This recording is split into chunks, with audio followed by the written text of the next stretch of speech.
कामचोर देवरानी। एक बार की बात है, सुषमा अपने पूरे परिवार के साथ खुशी खुशी मोहन नगर में रहती थी। उसकी 2 बहुएं थी, पल्लवी और शिवानी।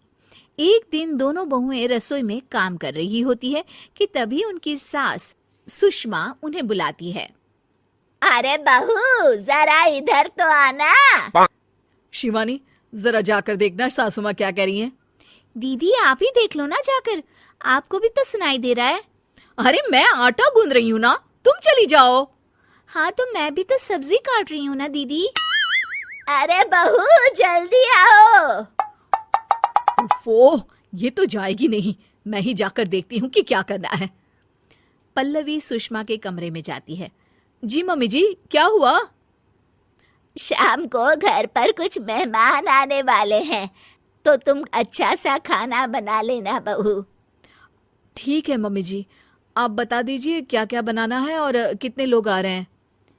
सुनील की मौसी जी और उनका पूरा परिवार आ रहा है। कुल मिलाकर 3 लोग और हमें मिलाकर हुए 9 लोग। तो अभी से ही तैयारी करना शुरू कर दो। और हाँ, घर की सफाई भी कर देना, हाँ अच्छे से। जी मम्मी जी, सब काम हो जाएगा, आप चिंता मत कीजिए। पल्लवी शिवानी को घर में मेहमान आने वाले हैं इसके बारे में बताती है। क्या 9 लोगों का खाना बनाना होगा, घर की सफाई करनी है? बाप रे, सासू माँ ने तो हमें घर की नौकरानी ही समझ कर रखा है। ऐसा नहीं बोलते शिवानी, हम इस घर की बहू हैं और घर के काम करना हमारा फर्ज है। दीदी तो है ही सासू माँ की चमची, जब देखो सासू माँ सासू माँ। मैं तो इतना सारा काम नहीं करने वाली। शिवानी कपड़े लेकर गमला साफ कर रही होती है और चक्कर आने का नाटक करने लगती है। मेरा सर चकरा रहा है। तभी वहां पल्लवी और सासू माँ जाते हैं। अरे बहू, क्या हो गया तुम्हें?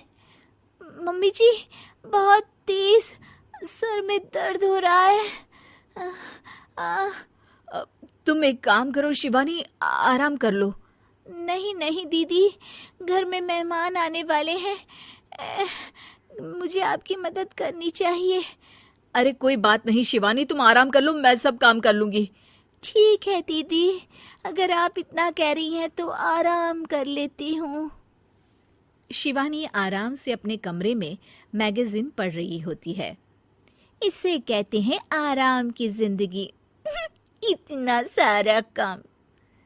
चलो सारा काम खत्म हो गया, शिवानी को देख आती हूँ। शिवानी अपने कमरे में ईयरफोन में गाने सुनते सुनते सो जाती है और उसके साइड में मैगजीन भी रखी होती है। पल्लवी वहां आ जाती है और वो सब देखती है। ओहो, तो मतलब सब काम चोरी का बहाना था। अभी बताती हूँ इसको। घर का सारा काम मुझे करना पड़ा और ये महारानी यहाँ मैगजीन पढ़ रही है, गाने सुन रही है। पल्लवी रसोई से एक प्लेट और चम्मच लेकर आती है और शिवानी को थाली बजाकर उठाने लगती है। शिवानी अचानक से उठती है। उठ गई महारानी, गाने भी सुन लिए, मैगजीन भी पढ़ ली। तुम तो बहुत बड़ी झूठी निकली शिवानी। तुमने सर दर्द का बहाना बनाया ताकि काम करने से बच सको। हाँ बनाया बहाना, तो क्या करती, इतने सारे काम करती। मुझे कोई शौक नहीं है चापलूसी का। क्या चापलूसी? तुम्हें लगता है कि मैं सारे काम चापलूसी के लिए कर रही हूँ? और नहीं तो क्या। तभी वहां सासू माँ आ जाती हैं। अरे बहू, वो लोग बस आने ही वाले हैं, तुम तैयारियां कर लो। जी सासू माँ, तुझे तो मैं बाद में देखती हूँ।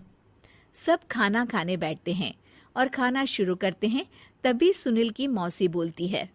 वाह भाई वाह, खाना तो बहुत ही अच्छा बना है सुषमा जी, एक एक चीज में क्या स्वाद है। ये सुनकर शिवानी मुंह बना लेती है। उसे अपनी जेठानी की इतनी तारीफ रास नहीं आती। आपकी बहुएं तो बहुत ही अच्छा खाना बनाती हैं। हाँ बनाती तो दोनों ही अच्छा है, पर आज ना ये सारा खाना बड़ी बहू ने बनाया है। छोटी बहू की तबीयत ठीक नहीं थी, सो इसलिए। मानना पड़ेगा सुषमा जी, आपकी बड़ी बहू तो बहुत ही गुणवान है। पल्लवी की तारीफ सुनकर शिवानी को जलन होती है। पल्लवी ये सुनकर खुश हो जाती है और शिवानी की तरफ देखकर उसे चिढ़ाती है। कुछ देर बाद मेहमानों के जाने का वक्त हो जाता है। मौसी जी सबके लिए उपहार लाई होती है। वो सबको शगुन के पैसे देती हैं और अंत में पल्लवी के पास आती है। तुम्हारे लिए शगुन का लिफाफा तो है ही, पर बहू तुम्हें एक और उपहार भी मिलेगा इतना अच्छा खाना बनाने के लिए। मौसी अपने सोने के कंगन निकालकर पल्लवी को पहना देती है। ये लो, ये मेरे मनपसंद कंगन है, अब से ये तुम्हारे हुए। धन्यवाद मौसी जी। ये देखकर शिवानी तो पूरी तरह से जल जाती है और गुस्से से रसोई में चली जाती है। तभी वहां पल्लवी आ जाती है और उसे अपने कंगन दिखाने लगती है।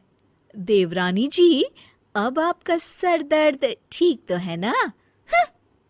मुझे लगता है कि अब सर दर्द शुरू हो गया होगा आपका।